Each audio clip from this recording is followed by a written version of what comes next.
Welcome to UGC lecture series, BSc Physics Honors, Semester 6, Statistical Physics, Lecture 6. In this lecture, we are going to continue the discussion of quantum theory of radiation. In quantum theory of radiation, Stefan-Boltzmann law and a thermodynamical proof for this Stefan-Boltzmann law. Then spectral distribution of black body radiation and summary about these two concepts. These are all the things we are going to discuss in this lecture. Stefan-Boltzmann law. This Stefan-Boltzmann law talks about the rate of emission of radiant energy by unit area of perfectly black body in perfectly black body. It states that the rate of emission of radiant energy by unit area of perfectly black body is directly proportional to 4th power of its absolute temperature. This is the statement of Stefan-Boltzmann law. Equationally, this Stefan-Boltzmann law can be expressed as E is equal to sigma into T power 4, that is sigma times the 4th power of the temperature, where the sigma is called as Stefan's constant. Now, above Stefan-Boltzmann statement refers only to the emission and not about the heat loss. So, it talks about the emissive power or rate of emission of radiation by a perfect black body. It does not talk about the amount of heat energy lost. This amount of heat energy lost can be calculated and expressed using the same Stefan-Boltzmann law in another way. So, the law can be extended to represent net loss of heat experienced by the perfect black body. For that, imagine a perfect black body at absolute temperature T surrounded by another black body at absolute temperature T naught. Then this black body at absolute temperature T not only loses an amount of energy sigma T4, but also gains an amount of heat energy sigma T naught 4, because the black body at temperature T is placed in a surrounding of another black body of temperature T naught. So, from the black body of temperature T naught, a black body of temperature T gains some energy. That energy is given as sigma T naught 4. So, sigma T4 gives the loss of energy, sigma T naught to the power 4 gives the gain of heat energy. So, the amount of heat energy lost by the black body at absolute temperature T per unit time is given by E is equal to sigma into T power 4 minus T naught power 4. This is known as Stefan-Boltzmann law. Here black body radiation per unit area is given. This is called Stefan's law. This talks about the loss of heat radiation experienced by a black body. This is known as Stefan-Boltzmann law. Now, this Stefan-Boltzmann law can be proved thermodynamically. To prove that thermodynamically, you have to assume a cylindrical enclosure ABCD. This is the cylindrical enclosure ABCD. In that cylindrical enclosure, uniform cross section with perfectly reflecting walls are placed, or that cylindrical enclosure ABCD is made up of a uniform cross section with perfectly reflecting walls, and a piston is there in the cylindrical enclosure. The piston is named as P. That piston is also made up of perfectly reflecting walls, perfectly reflecting piston. That means it will not absorb any radiation falling on it. That is the meaning of perfectly reflecting walls and perfectly reflecting piston. Now, this cylindrical enclosure is filled with diffuse radiation of gas, diffuse radiation of energy density U at temperature T. Now, assume that V is the volume of the enclosure, then the total internal energy of radiation inside the enclosure is given by capital U is equal to energy density times the volume of the enclosure. Here U, small u is the energy density of the radiation, V is the volume of the enclosure. If you multiply that two, you will get total internal energy of radiation inside the enclosure. Then let us assume dq is the small amount of heat given to the enclosure. Now, dq flow into the enclosure from outside. Either we supply this dq or assume that this dq flow into the enclosure from outside. At the same time, the piston moves out, so the change in volume is dV. We know when an energy is supplied to any system, that system will do an amount of work. That amount of work will change the volume of the system. That is what happening here. When dq amount of energy flow into the enclosure from outside, the piston moves out, the change in volume takes place dV. In this process of energy supplying and change in volume, the temperature and energy density changes by a very small amount, infinitesimal amount. Let if du is the change in internal energy of the radiation, then dw is the external work done by the radiation in expansion of volume by an amount dV. Then by the first law of thermodynamics, heat energy flowed into the system from outside is used as change in internal energy of the system and the work done, external work done by the system. So, dq is equal to du plus dw. This is let us keep this as equation 1.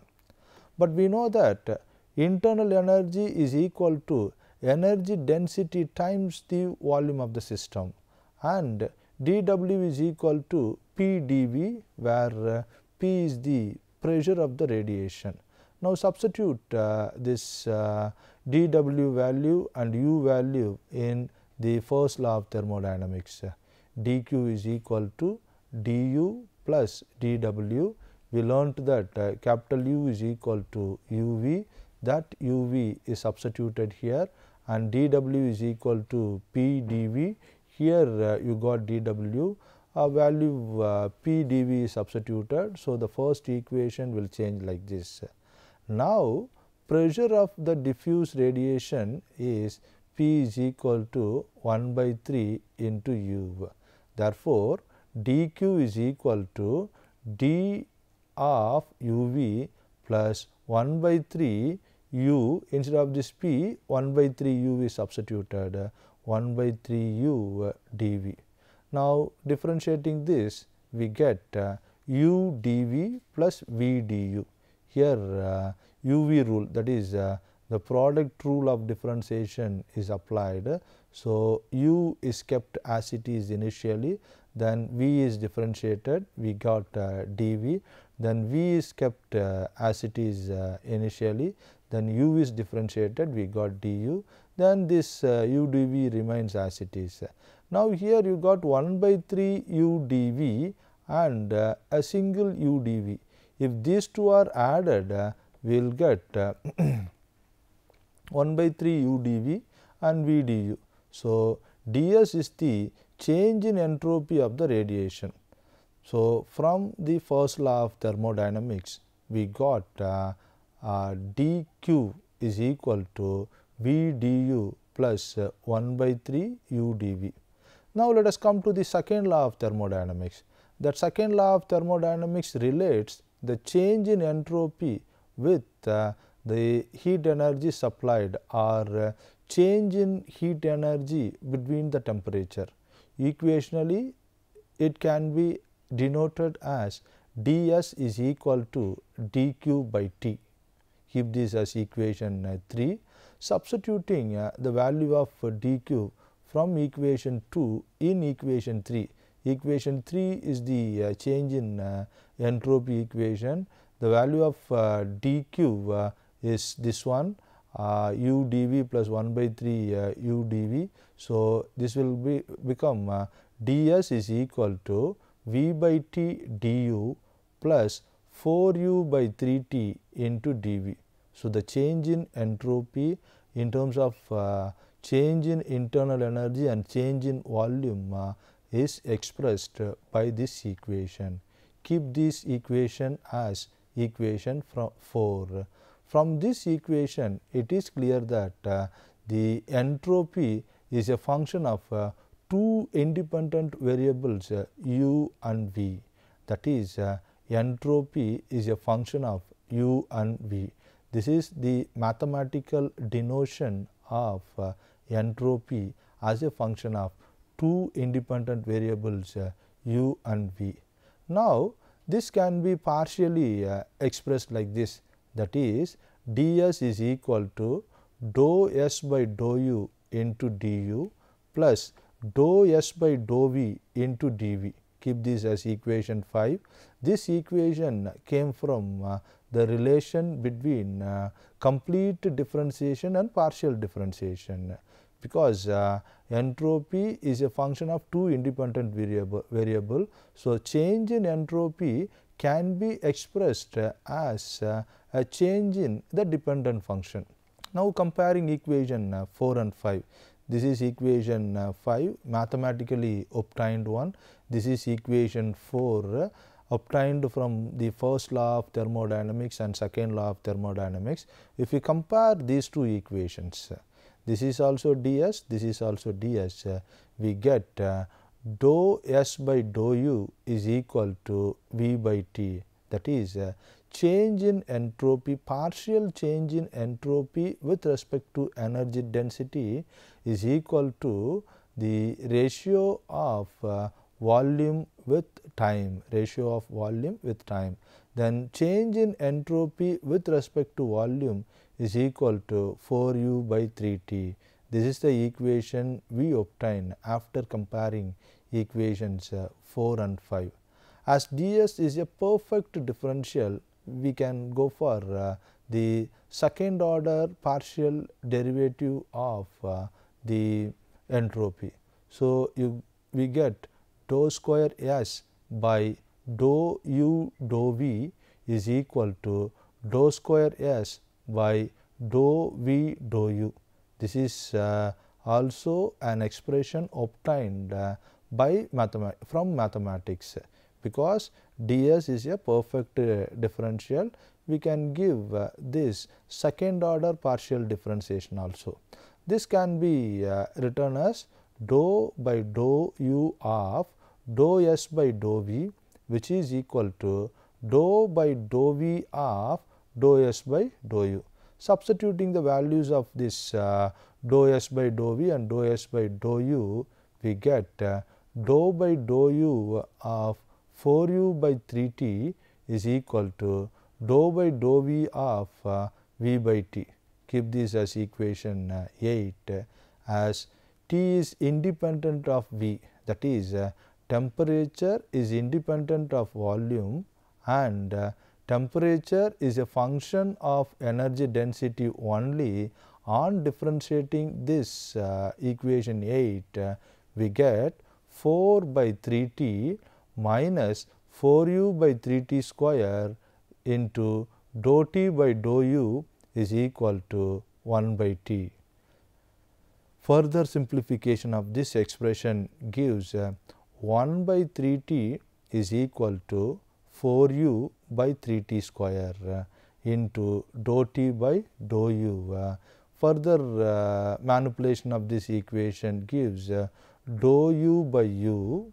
You bring this u this side, dou u this side and u this side, dou u will come to the numerator, u will come to the denominator. So, you will get the term dou u by u, which is equal to this 4 will remain as it is in the right hand side of the equation.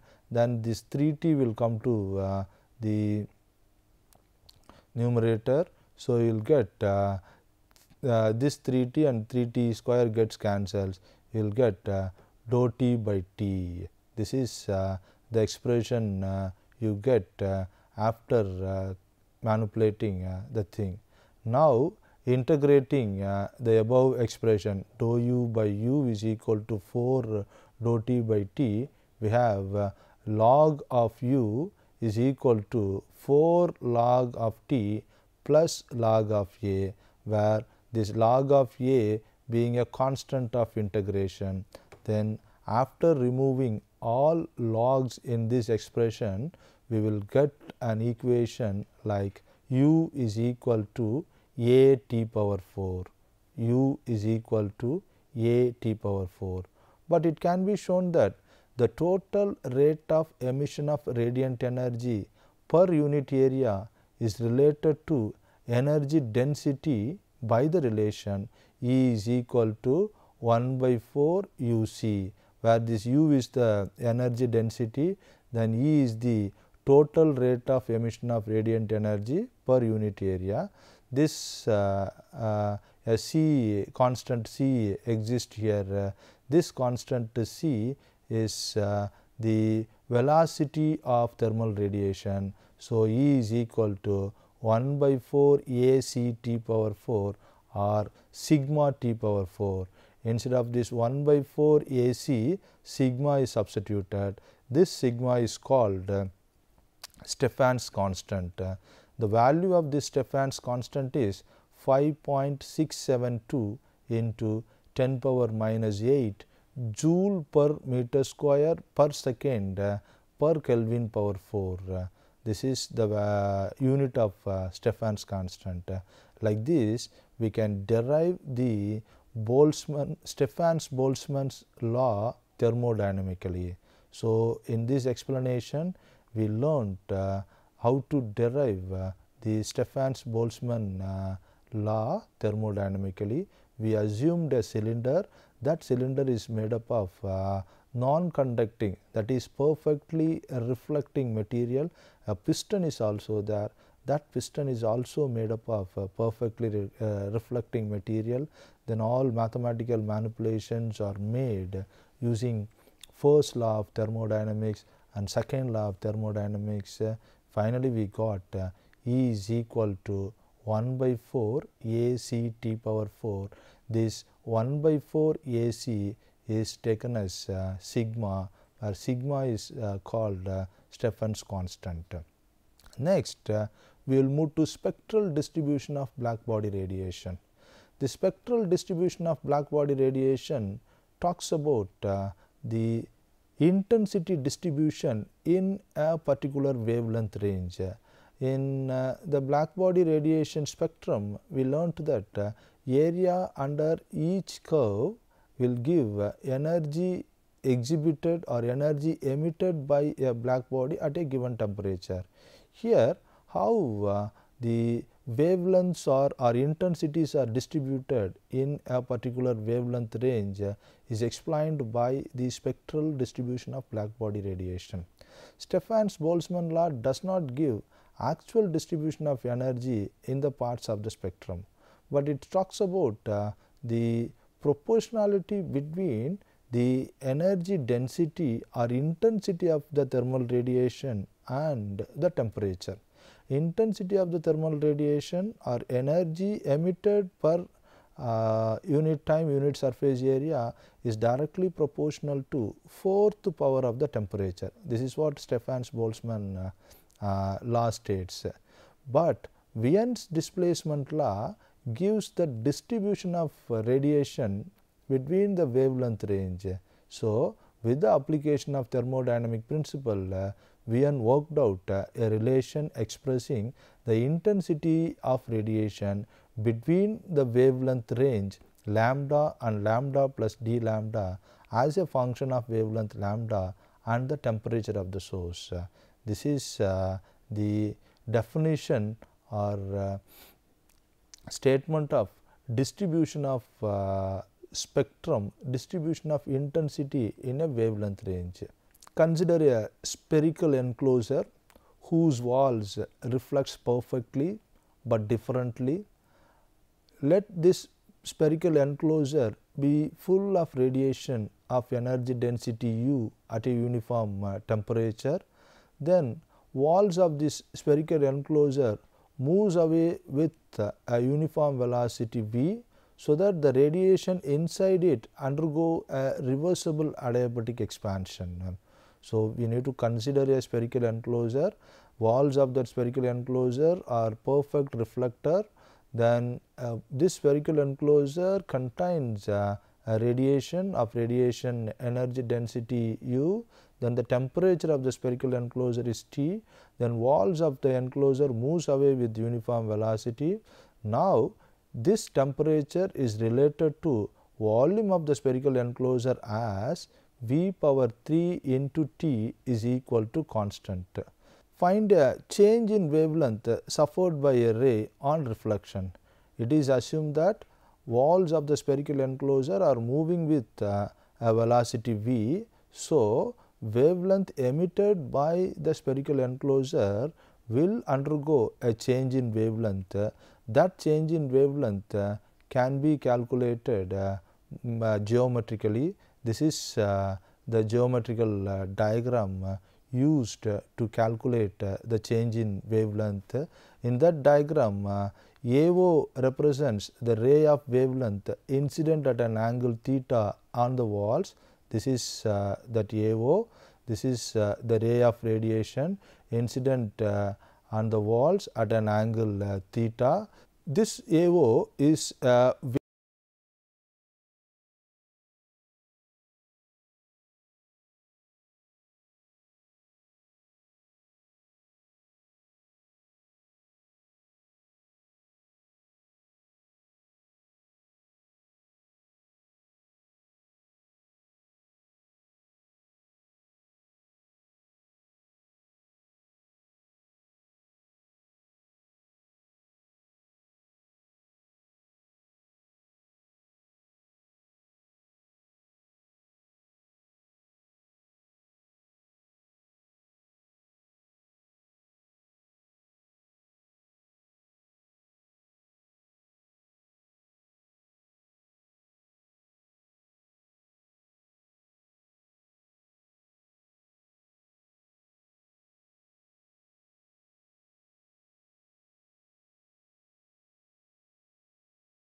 so here the change in wavelength is increase in wavelength.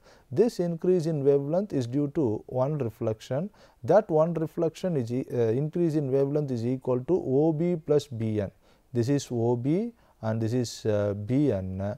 OB plus BN is equal to O dash B plus BN. This is that O dash B plus BN. So, OB plus Bn is equal to O dash B plus Bn. This is equal to 2 times the OM cos theta.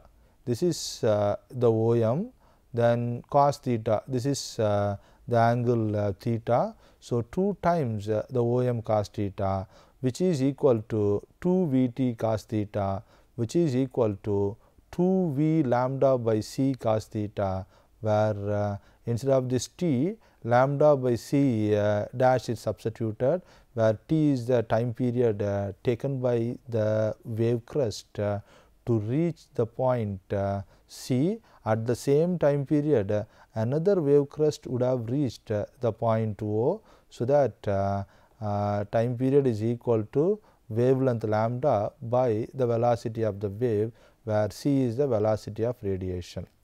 Now, this is the increase in wavelength due to one reflection. Now, next we need to calculate the total number of reflections per second. To do that, let us consider a ray striking the spherical wall at an angle theta and reflected along M1, making an angle theta with a normal. So, this is the spherical wall. In this spherical wall, ray strikes at an angle theta. This is this is the ray strikes at an angle theta, and this striked ray reflected along M1 with an angle theta, at an angle theta with the normal. Now, the distance traversed by the beam before next reflection is equal to M1, where this is the M1, this is the distance traversed by the beam before next reflection. Then that M1 is equal to 2r cos theta. Now, the time between two successive reflection is equal to 2r cos theta by 2. Therefore, the number of reflections per second is equal to C by 2r cos theta. Number of reflection per second is equal to C by 2r cos theta. Next, let us take that del r is the increase in radius in time del t. Del r is the increase in radius in time del t. Then the number of reflection in time del t is equal to C by 2r cos theta. 2r cos theta. So, this number of reflection in time del t can be C by 2r cos theta into del t, which is equal to C by 2r cos theta into del r by V. So, change in wavelength in time del t is del lambda is equal to 2V lambda by C cos theta into C by 2r cos theta into del r by V.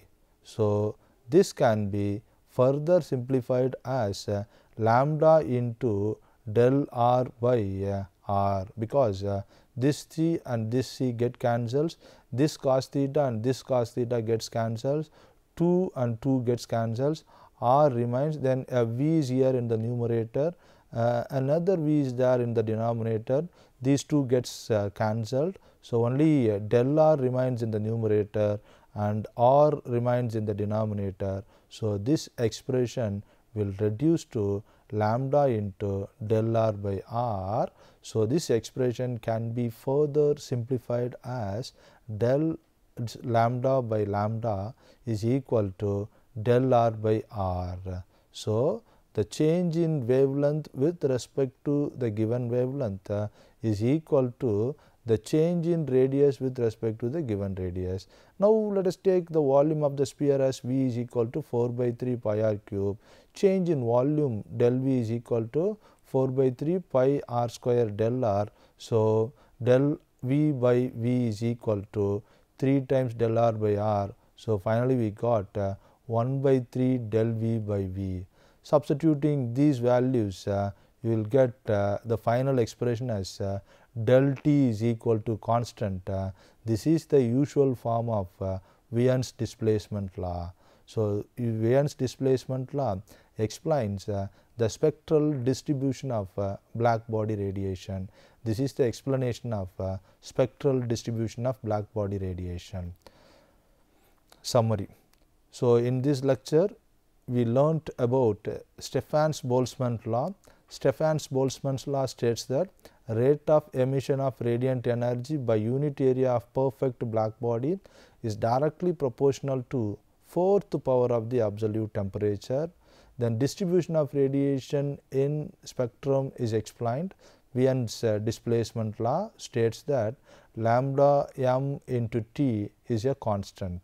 These are all the concepts we learnt from this lecture. After listening to this lecture, you can answer the following questions. State Stefan-Boltzmann law, give Wien's displacement law, explain reflection of thermal radiation by black body. Thank you.